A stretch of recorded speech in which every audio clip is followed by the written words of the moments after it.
My only regret of being the last speaker of the day is that I see that I missed the waffle man already.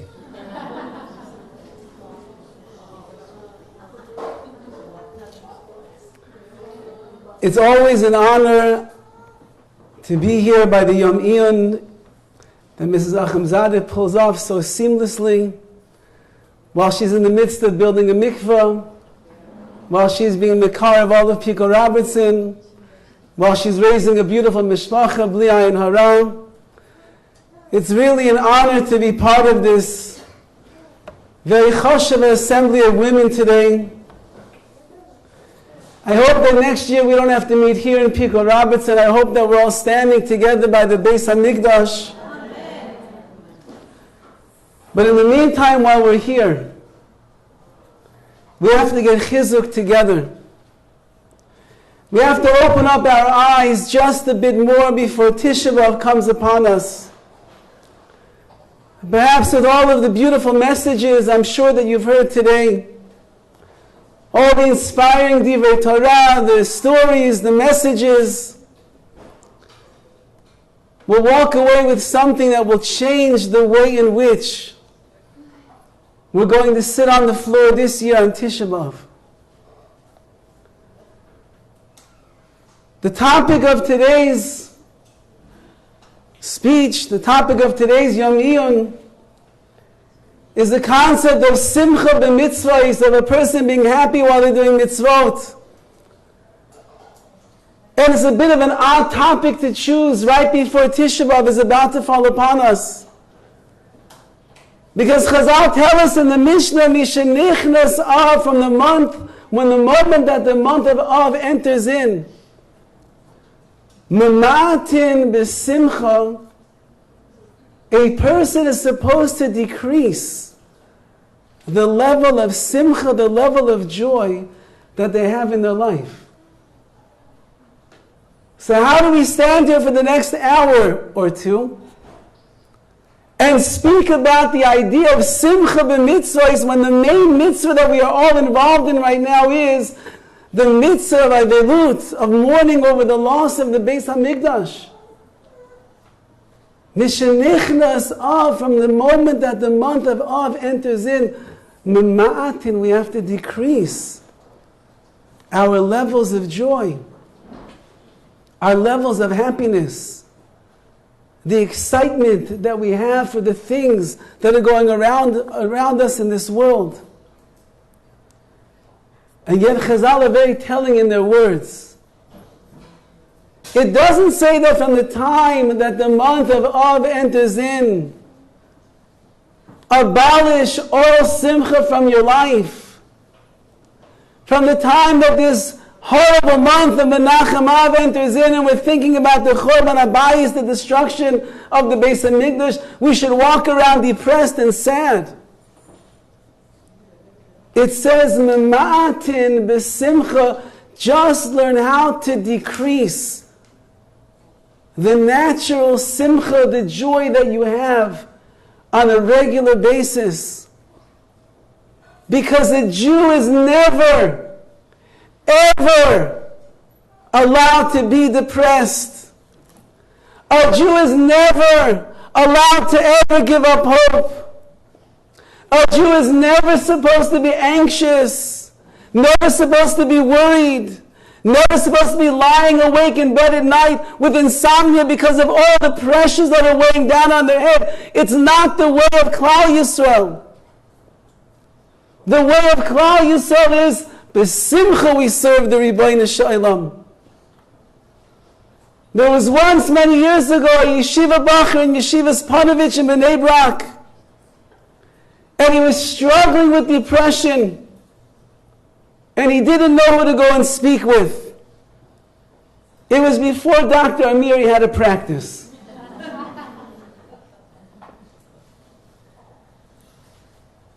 So he looked around the yeshiva at all of the rabbanim that were there. Who will be able to help me with my problem? And he looked at the great mashkiach of Chatzkel Levenstein, Zecher Tzadik Livracha. And Rav Levenstein was a man who was always serious on his face. Yirah Shamayim was etched into his forehead. Once somebody who was a Talmud of Rav Chatzkel Levenstein lost their wallet in the streets of Tel Aviv. And a Chiloni, a non-religious Israeli, found the wallet on the ground. And he opened it up and he saw hundreds of shkalim in the wallet and he said, bingo, I just made a good profit today. And as he was pulling the money out of the wallet, along with the money came a picture. And it was a picture of Rav Chatzkel Levenstein. And he saw a man whose face was infused with Yirat Shamayim. A man whose face was infused with the fear of sin. And the man got seized with fear himself. And he tracked down the owner of the wallet and he returned every penny. And he said, I want you to know I was going to steal everything for myself. But in the zechut of your Rebbe in that picture, if that's what your Rebbe looks like, could you imagine what Hashem looks like? So this bacher was in yeshiva. And he was struggling with depression. And he saw the face of Chatzkel Levenstein. Every day was so serious. He figured he must be a very sad person who walks around so serious all the time. So he went to his Rebbe. And he told him, Rebbe, I'm coming to you because I believe you're the one that can help me through my predicament. And he begins explaining to him his depression, how he's sad all the time, the things that are going wrong in his life. Rabbi, please tell me, how do you go forward every single day? So Rav Levenstein looks at the boy and he says, I have no idea what you are talking about. I've never been sad or depressed a single day in my life. You could be serious. You can be intense. You could be preoccupied sometimes with different things that are going on in your life.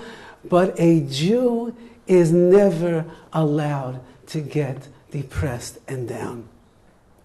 Mema'atin b'simcha means we decrease the levels of joy. When you go to a levaya, Rahman al-Itzlan, you don't sing and dance at the levaya. Someone died, you're sad. If your husband ended up losing a lot of money in a business deal that you were counting on and banking on, you don't come home and dance and enjoy with in front of him. You're sad, he lost so much money. If one of your kids, you get a call from the principal, he was playing baseball on the yard and he ran into a wall and he broke his arm, you don't start saying, thank you. Oh, well, if you listen to Rabbi Brizak, you do say, thank you, Hashem. You're not singing and dancing, oh, my child, he got hurt. You start crying. You're a good mother. You start crying right away. It's my fault. I shouldn't have sent him to school today. I knew he was going to get hurt.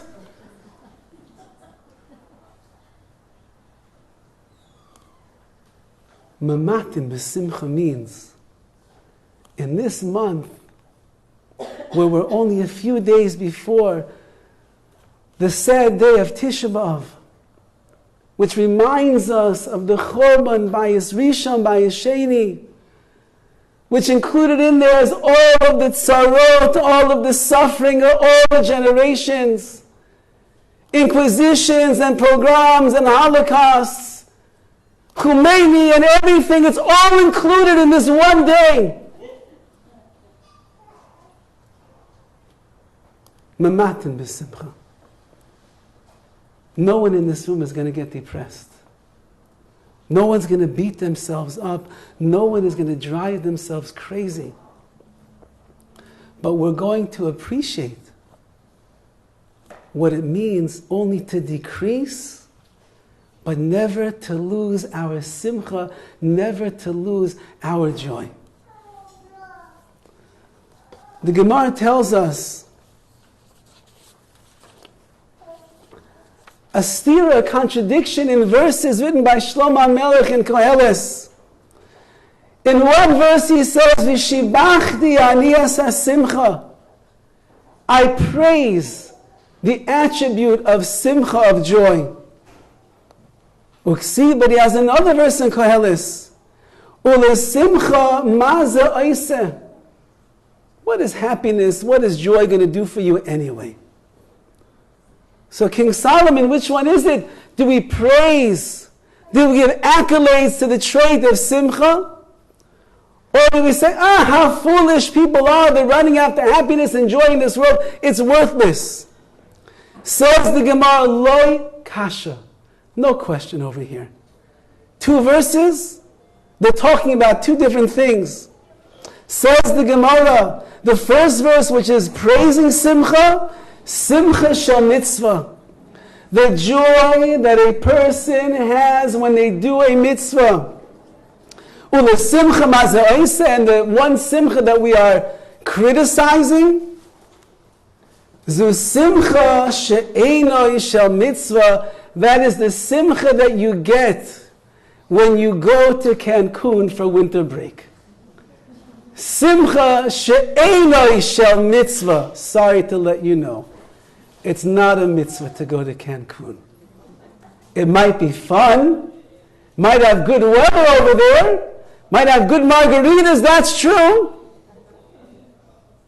But it's certainly not davening at the Kotel HaMa'aravi.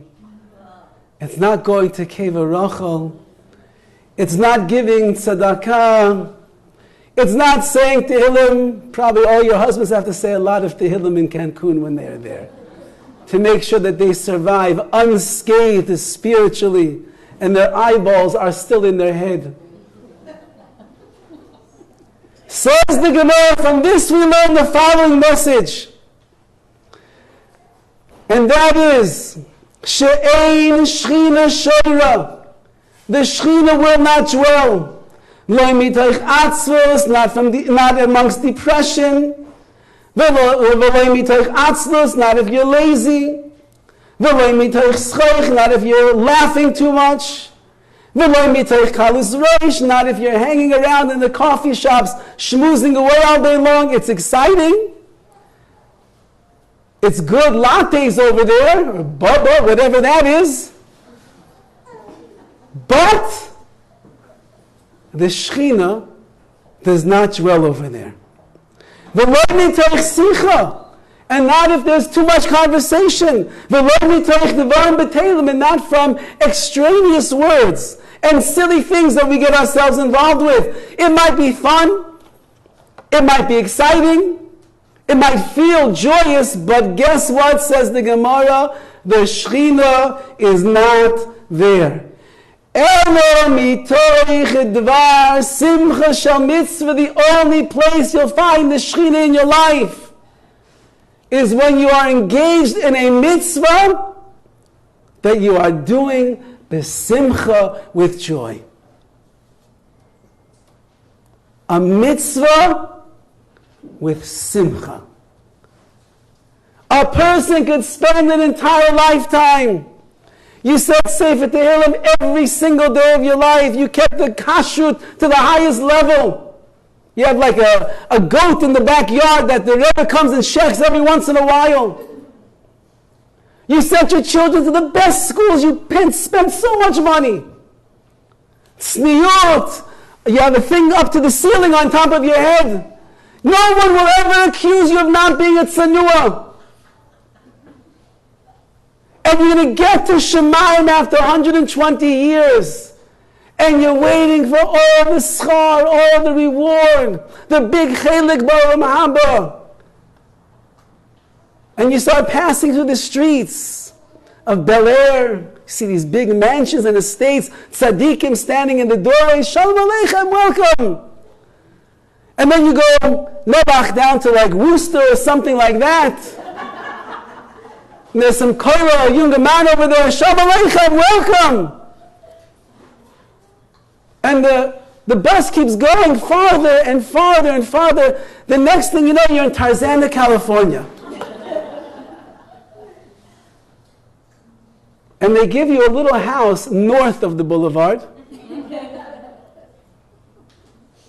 that has 2 bedrooms and 1,000 square feet. And they say, welcome to your portion in the world to come. And you say, Rabbi, I don't understand. I kept Shabbat, I kept Kashrut, I said Tehillim every single day. I lit 17 candles every Motzei Shabbat for every single tzaddik in the whole world. I never spoke Lashon Hara, except when I was speaking Lashon Hara.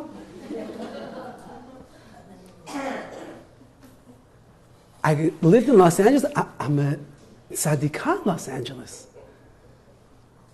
What am I doing in this shack? HaKadosh Baruch Hu says, when you did all of those mitzvot, you did them b'simcha, or you did them b'tircha. You did them as it's SHIUR. You did them because you love mitzvot, because you want to do mitzvot, because you look forward every moment when you wake up in the morning. You can't wait to jump till the next day and do everything you can for Hashem. It was every day. How many more Tehillim do I have to say? How many more people are sick in the world and I'm on another WhatsApp chat trying to save their life? Hashem, can you make people have refuah shleima already? How much do I have to pay for tuition this year? What, the school raised their prices again? What do they think? I need to save my money for Pats. What are they talking about? The price of meat went up. I don't have more money for education.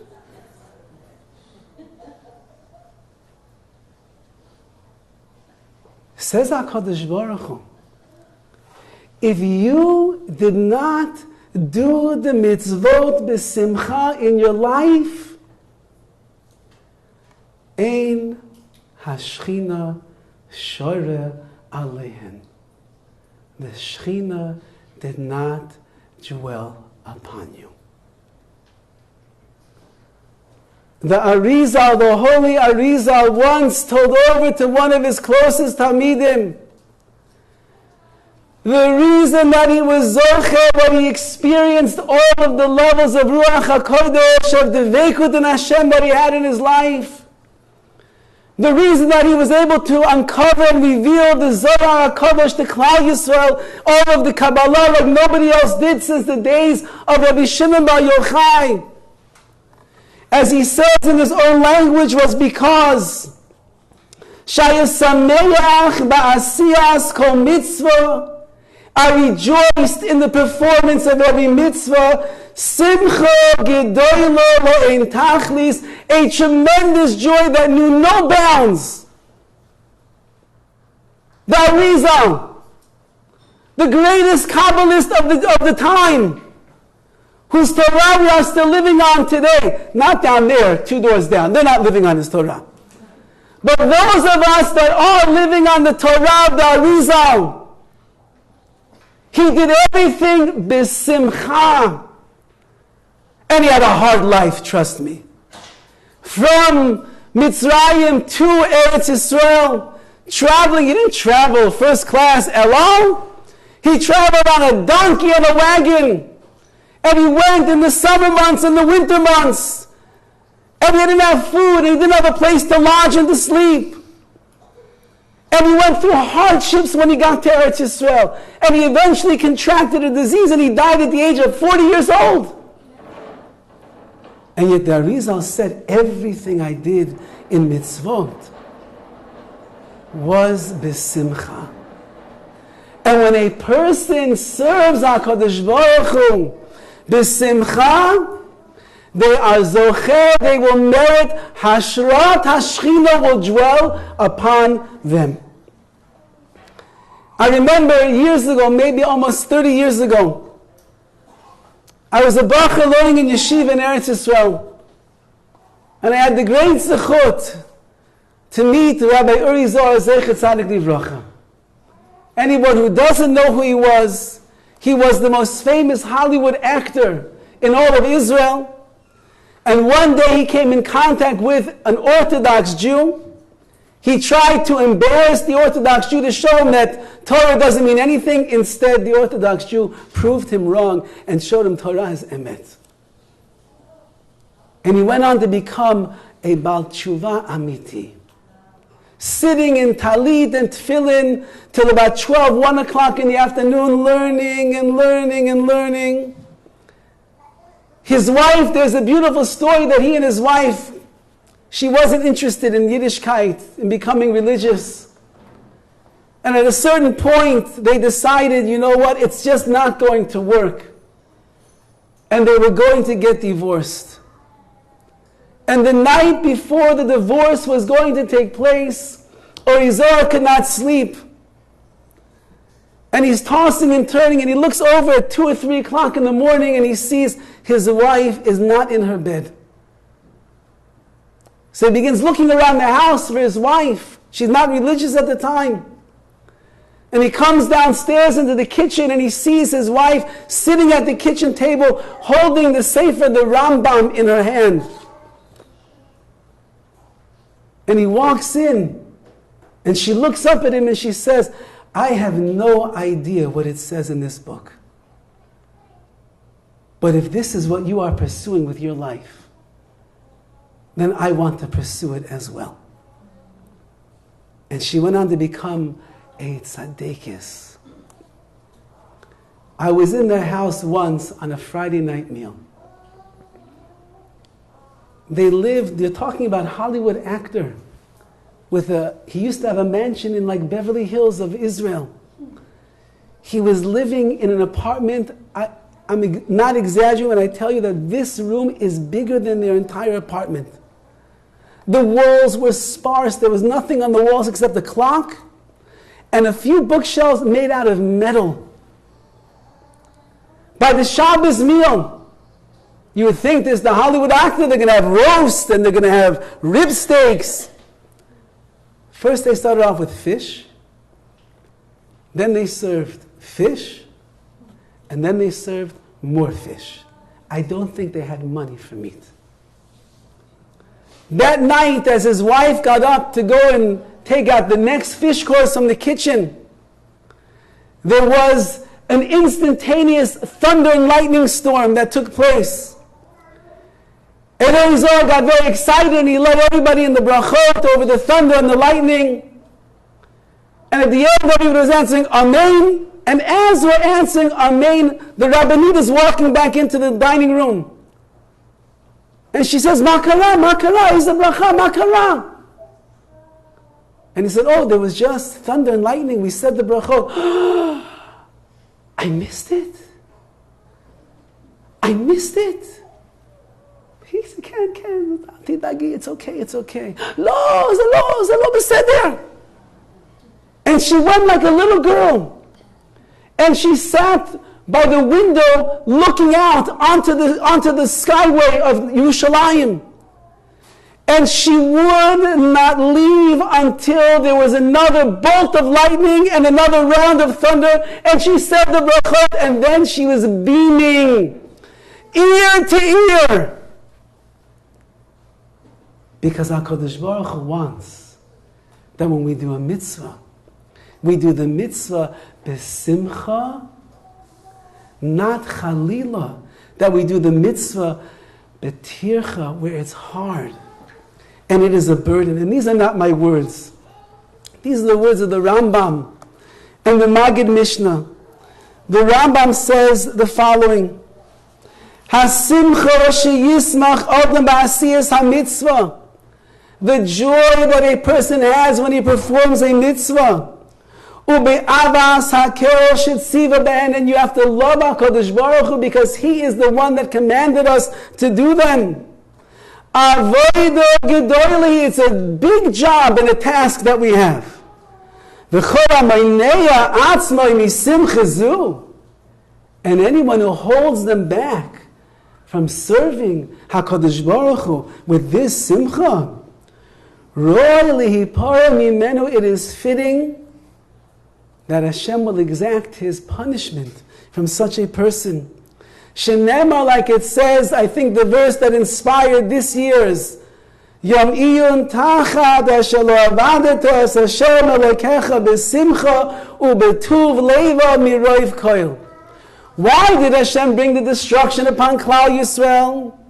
Why did He send us off into the Galut and destroy the Beis HaMikdash? Because we did not serve HaKadosh Baruch Hu b'simcha, with joy. Is it so easy to serve HaKadosh Baruch Hu with joy all of the time? Does He have any rachmanut on us? Sometimes you wake up in the morning, not into it. I'm not feeling it today, as they say in Pico Robertson. I had a rough day, I had a rough night, the baby was keeping me up the whole night, my husband's a louse. He forgot my birthday again. How many times do I have to remind him again he forgot it? You know, then you have like the Hebrew birthday and the English birthday. He forgot the Hebrew, so you remind him, you know, my English one is coming tomorrow. Okay. You'll have to remind him again next year. I'm sick, I have a headache, I'm not feeling well, I have stress, I have pressures, all the different excuses that we have. Does Hashem really expect that a person is going to serve Him b'simcha all of the time? Is that what Hashem wants from us? Are we malachim? Are we angels? Are we superhuman beings that are not bothered by what's going on in the world around us? A person wakes up and have a headache. A person has a cold. A person has body aches. They have to wake up and serve HaKadosh Baruch Hu b'simcha. So there's a sefer called Bilvavi Mishkan Evne. And he quotes over there famous words from the Zohar HaKadosh. And he says like this: Taryag mitzvot, the 613 mitzvot, Hem rak shorashim, they are the roots of everything. And the Zohar writes, what does that mean? Hem taryag itin. There are 613 eitzot, pieces of advice that Hashem gives us.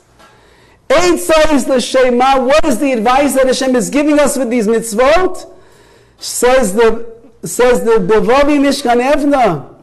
It is that Taryag eitzos la'adam Keitzad yidabe ka'adam b'kainai.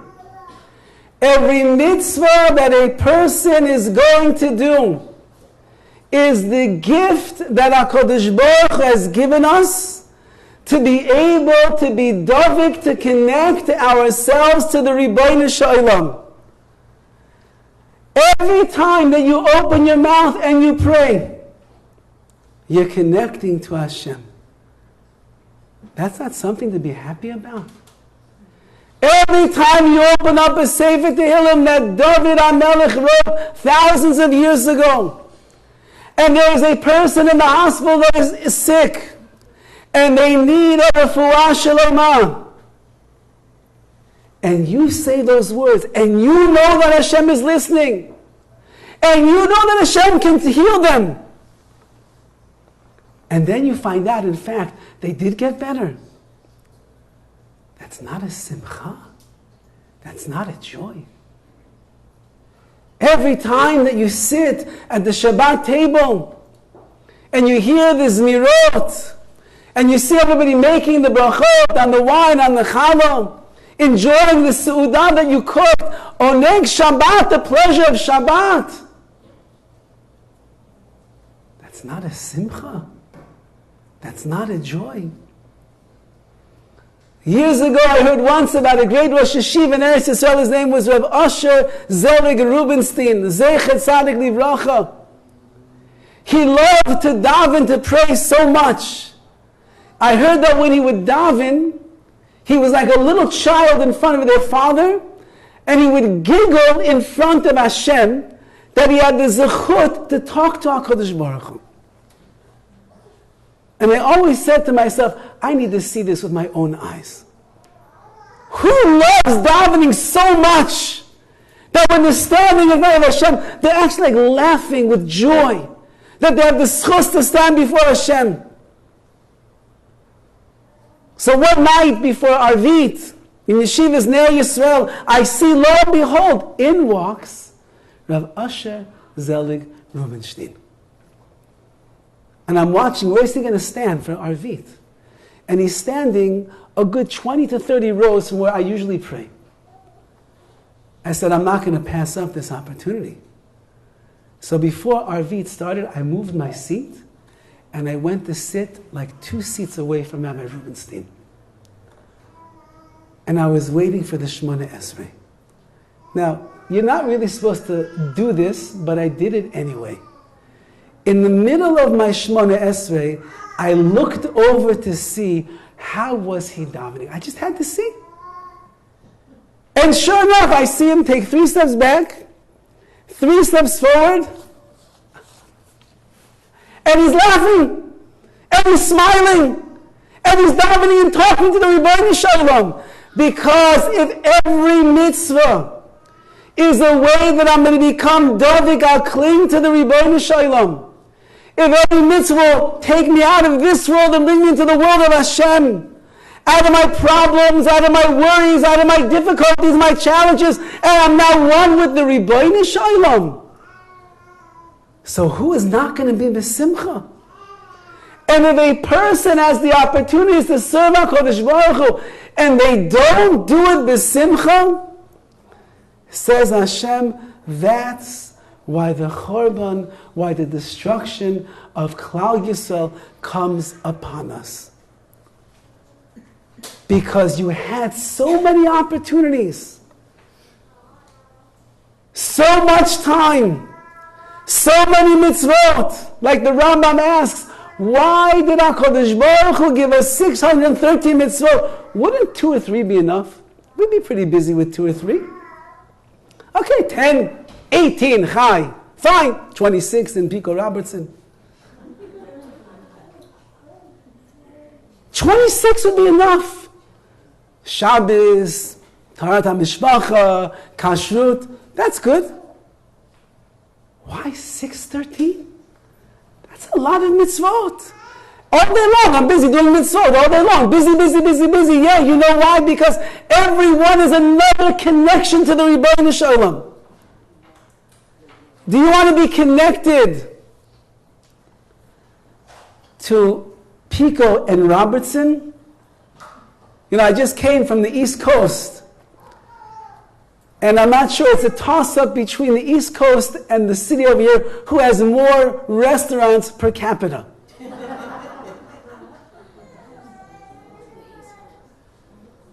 Is that the connection that you want?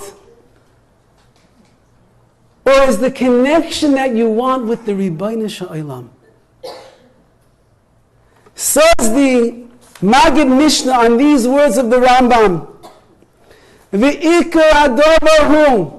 main thing is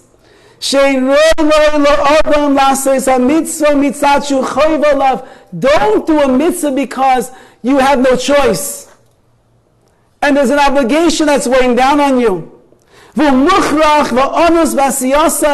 are forced into it. It's against your will. Chas v'chalila. School is anus. For some of you coming here today, it's probably against your will. Hopefully you got a lot out of it. Going to your mother-in-law's house for the Sunday barbecue again and again and again. Why aren't you laughing at that joke? That is the anus. That is when you're under duress. You're trying to be a good wife, make your husband happy. He never makes you happy, but you have to make him happy. But to do a mitzvah, to keep Shabbat,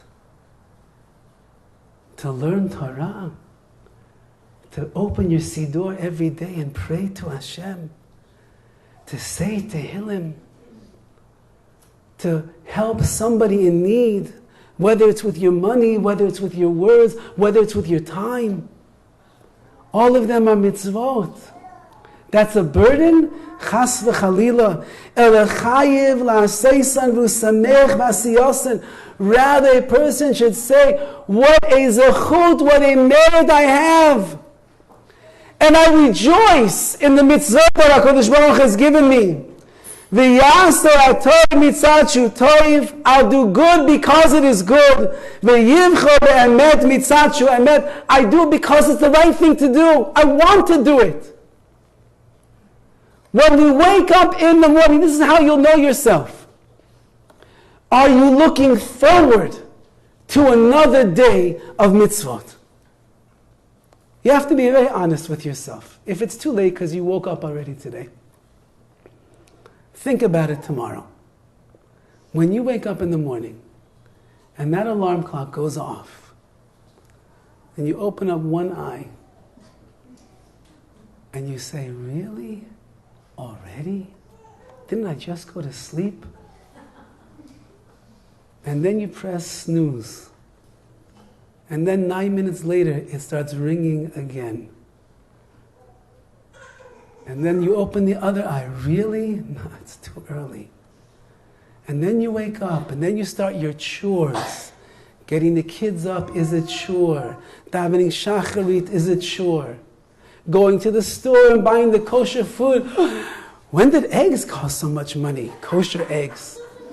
But there's kosher chickens in the world that only lay kosher eggs? And then there's tuition. And then there's the SHIUR that you have to go to. And then they announce 7 times, can anybody help us set up for the Yom IYUN? What? I'm sorry, I didn't hear you. Is there anyone here that could stay after the class today and help fold up all the chairs and put them away? Suddenly everybody, what? Did someone say something? Says the Maggid Mishnah, every single mitzvah that you have is an opportunity to do the will of the Ribono Shel Olam. It's not a tircha, it's not a burden. It is a zechus, it is a merit. It's not something that should be, you feel a punishment. It is the greatest zechus, the greatest merit, the greatest simcha in the world. But if we don't do mitzvot b'simcha, if we don't serve HaKadosh Baruch Hu the way that He wants us to, what does He say? My Shechina cannot dwell upon you. There's a beautiful story of a couple in Eretz Yisrael, the Millers, who for 15 years from the time that they were married tried desperately to have children. And they were never zeicha to have children. They went to all of the doctors, they went to all of the rabbanim, they went to the kivrei tzadikim and they prayed their hearts out. But after 15 years, HaKadosh Baruch Hu still did not answer their prayers. So finally they went to the biggest specialist in all of Israel. His name is Dr. Ami Myers, an Israeli Jew, not religious, but he's known as the miracle worker. And everybody knows the last stop in infertility is Dr. Myers' office. If he can't do it, nobody could do it. And so the Millers came, and they brought all of their 15 years of paperwork, and they took some more tests and more exams. And Dr. Myers, the miracle worker, went through everything. And with a very heavy heart, he turned to this couple and he told them, I'm very sorry. There's nothing that I can do. You're not going to have children. I'm sorry. Rabbi and Mrs. Miller look at each other, totally shocked and dejected. And then Rabbi Miller pauses for a moment and he turns to the doctor and he says, Doctor, would you do me the honor of coming to my home for a Su'udat mitzvah on Wednesday evening? Sudat mitzvah. The doctor felt so bad. He's not a religious person at all, but he said, the least I can do for this poor couple. Wednesday night, he comes to the home. The table is set with all of the finery. The smells of a delicious Suda are wafting from the kitchen. Everyone's sitting around the table. And they're wondering, what is this Sudat mitzvah that Rabbi Miller is going to celebrate tonight? And so he gets up to speak and he says, all of you are probably wondering, what Masechta did I finish in Shas that I'm making a Suda tonight? Which Seder, which part of the Gemara did I finish tonight that I'm going to make a Sudat mitzvah? You're probably wondering that. He said, I didn't finish a tractate in the Talmud. I didn't finish all of Shas.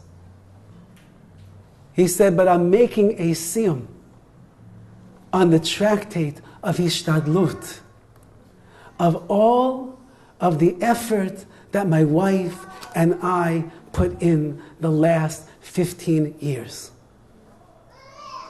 Until this time, I did everything. I went to every doctor, I went to every grave, and I prayed, I went to every rebbe and got brachot. For 15 years, my wife and I have been running around doing everything that we possibly can. And we have exhausted all of the possibilities. And tonight, I make a siyum because my wife and I have done our job to the best of our abilities.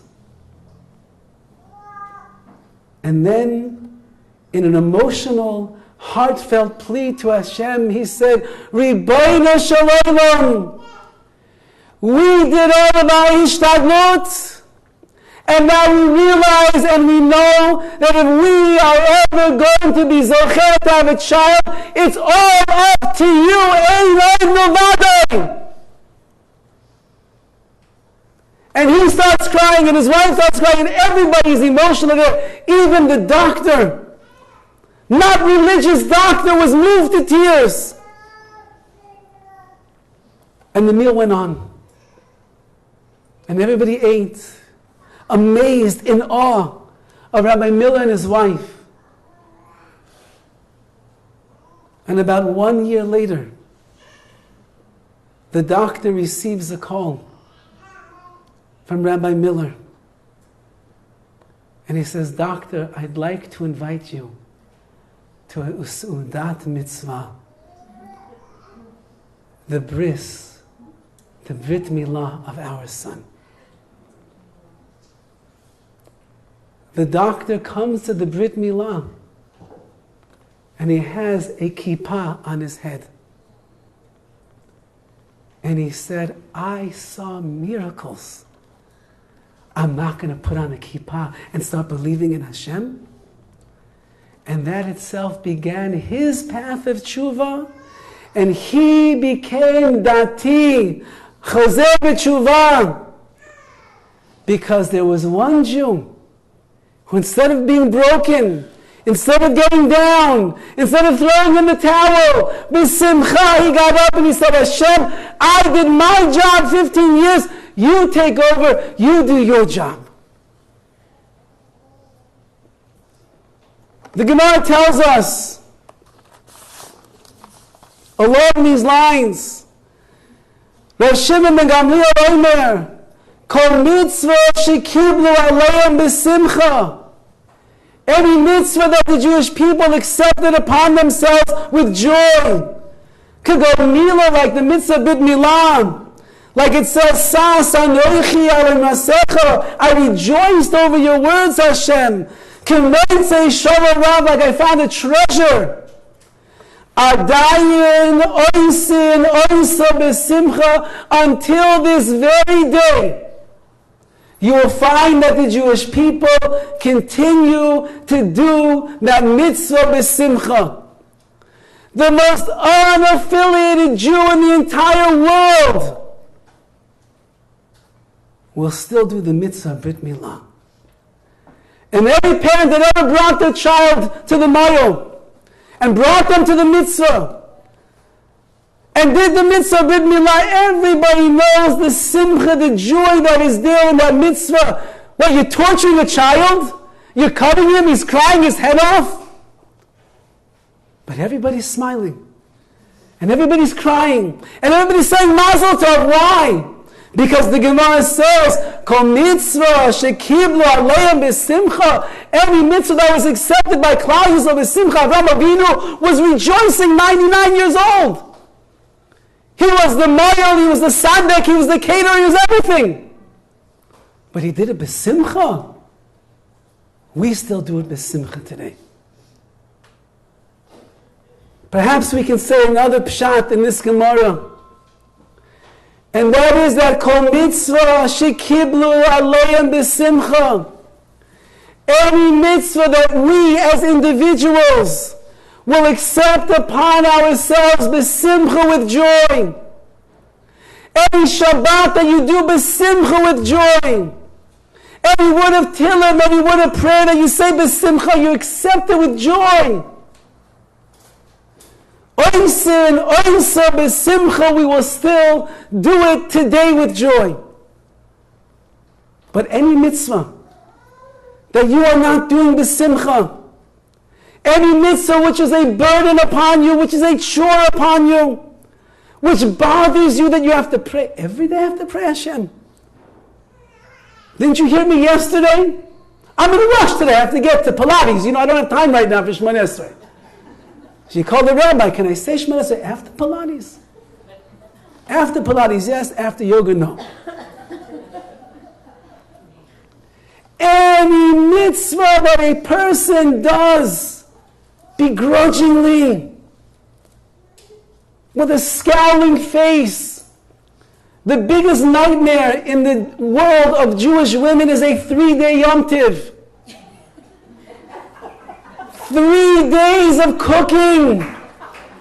3 days of meals. 3 days of cleaning up. 3 days of watching your husband disappear right after the meal is over because he has to take a nap.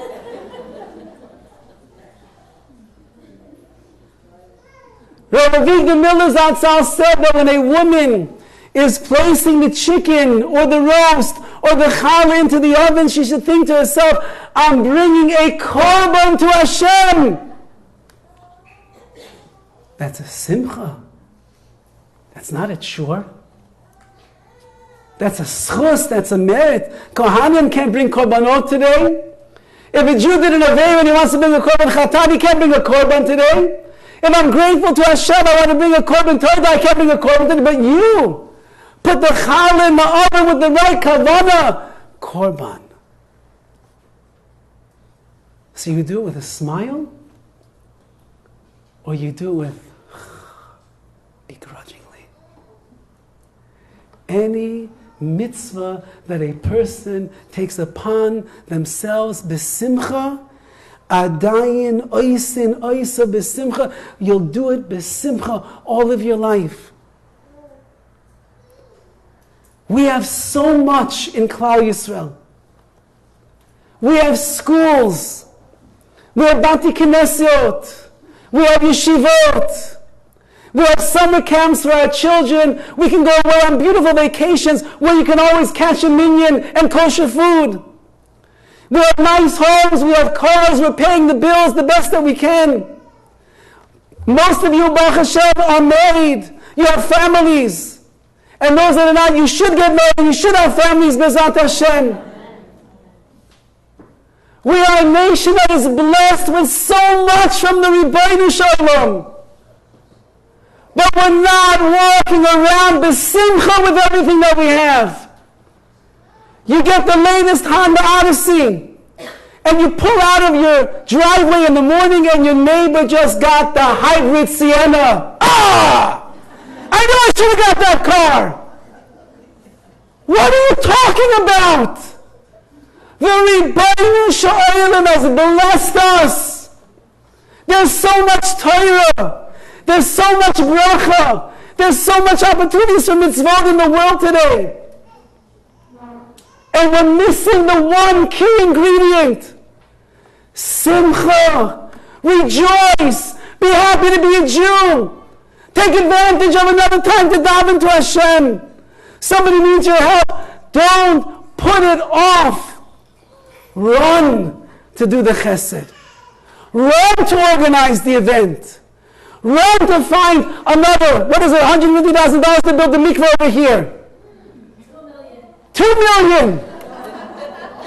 Go strike an oil well somewhere in the deserts of Palm Springs.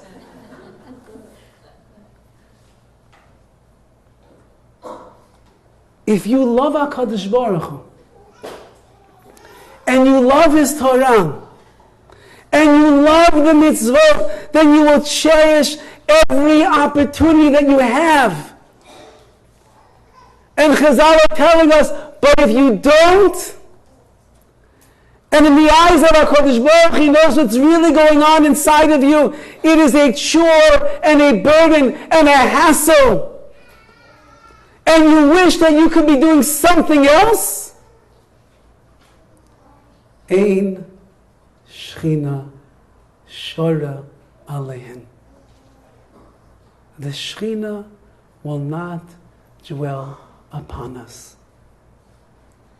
And if there's no Beis HaMikdash standing in Yerushalayim, and there's no Kohanim to bring korbanos, and no Levim to sing their shirim, their songs, and Klal Yisrael cannot gather together as one on Pesach, Shavuot, and Sukkot. And there's so much tragedy in Klal Yisrael today. So many broken hearts, so many broken families, so many broken people. So many people suffering daily and nightly. Then the Shechina is not resting Himself upon us. Because if the Shechina was here, we would be the most blessed nation in the entire world. Nobody would be sick. Nobody would be struggling. Nobody would be in pain. Everybody's life would be exactly the way that HaKadosh Baruch Hu wants it. A life of joy, a life of bracha, a life of goodness. So perhaps this year, as Tisha B'Av is coming upon us, we need to begin to get honest with ourselves. Look at all the brachas we have. Look at all the goodness, look at all the opportunities, and ask yourself when you wake up in the morning, am I excited by another day to be able to serve the Ribbono Shel Olam? Or am I bothered that I have another day to serve the Ribbono Shel Olam?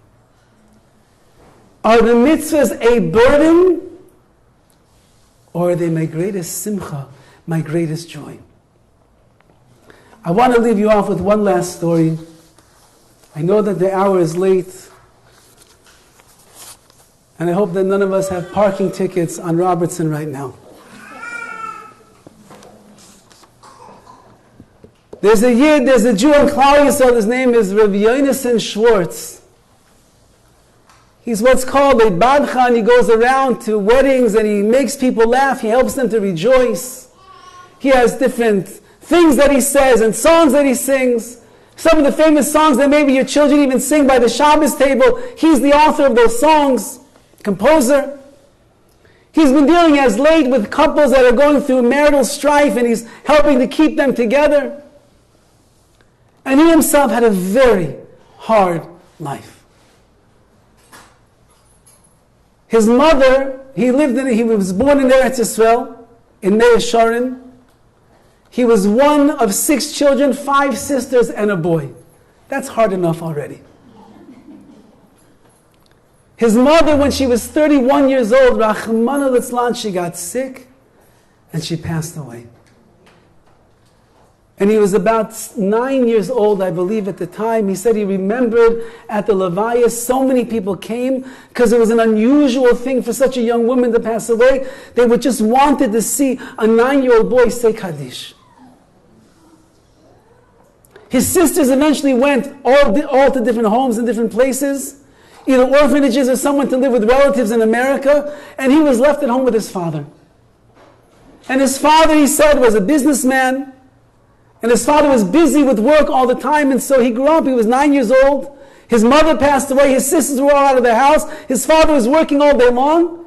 He was basically by himself. And he was taken advantage of. He was bullied in school. He was abused physically, emotionally, sexually, everything. Had a very hard life.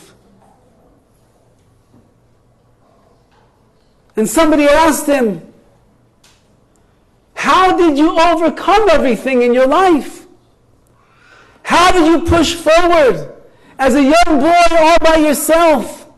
Eventually came to America at 19 years old, got married within a few days, ended up getting divorced 7.5 years later with children. How did you do it? How did you rise up from the challenges of life? And he said, it's all because of my grandfather, my mother's father, whose name was Baruch. He said, my grandfather survived Auschwitz. When he went into Auschwitz, he had a wife and 4 children. When he left Auschwitz, he was all by himself. His family was killed. He came to Eretz Yisrael. He found a new wife, they got married, they began building a beautiful family, Baruch Hashem, Bli Ayin Hara. And all of his children died in his lifetime.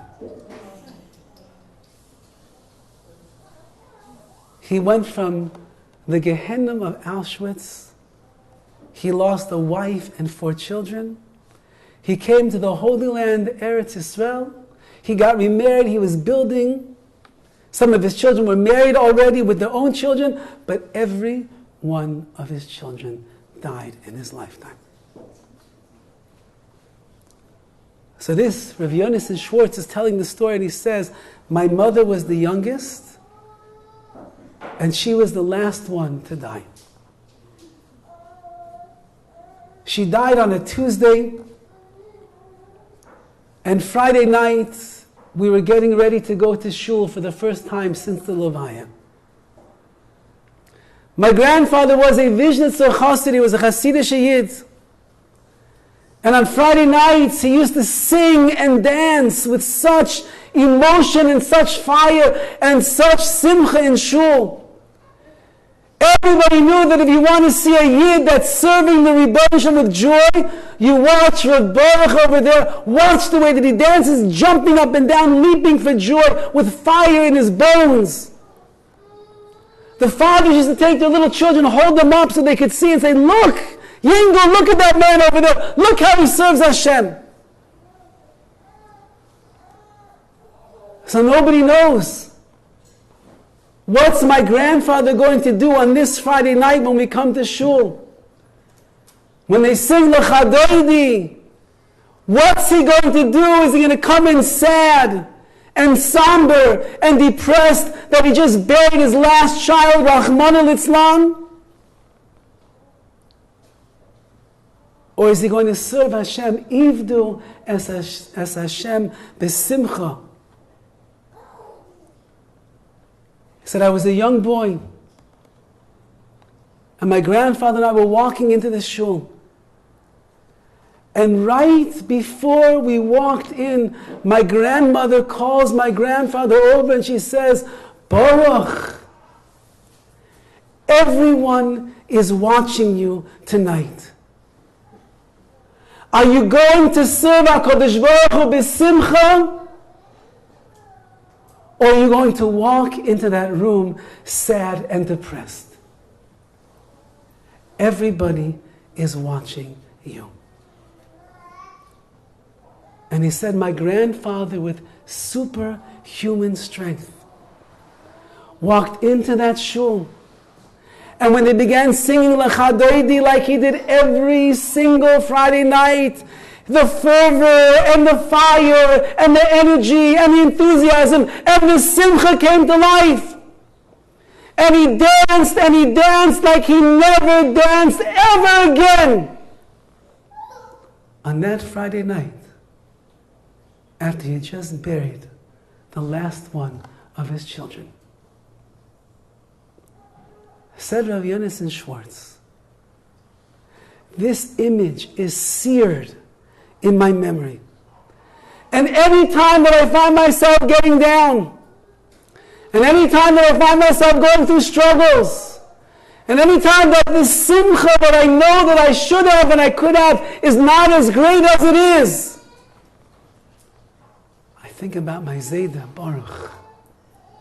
I think about what he went through, what he experienced, what he lost. And yet he never stopped serving HaKadosh Baruch Hu b'simcha u'betuv levav, with a good heart. May we be Zeicha im Yetz Hashem, that we examine our lives and we look at all the good that we have, and we see all the brachot that Hashem is showering upon us, and the 613 opportunities that Hashem has given each and every one of us to be Dovid, to connect ourselves to the Ribono Shel Olam. And if we will do that on this year, we still have a couple of days left before Tisha B'Av, we have to be on the floor? No, Kar Alai Moyed. Tisha B'Av is called a Moyed. A Moyed is a convocation, a yom tov, a festival. And on a festival, you have to be happy. May we be Zeichim Yetz Hashem, that HaKadosh Baruch Hu fills our hearts and fills our souls with understanding, with the vision, with the insight that we need to be able to appreciate the beautiful life of Torah and mitzvot that HaKadosh Baruch Hu has given us, to be able to push away the worries and the fears and the anxiety and the stresses of life. And from the time that we wake up in the morning till we go to sleep at night, serve HaKadosh Baruch Hu b'simcha, and then HaKadosh Baruch Hu will be mashra Shechinasai Aleichem. Hashem will rest His Shechina upon all of us with the binyan Beis Shlishi, the building of the third Beis HaMikdash, b'mheira v'yameinu.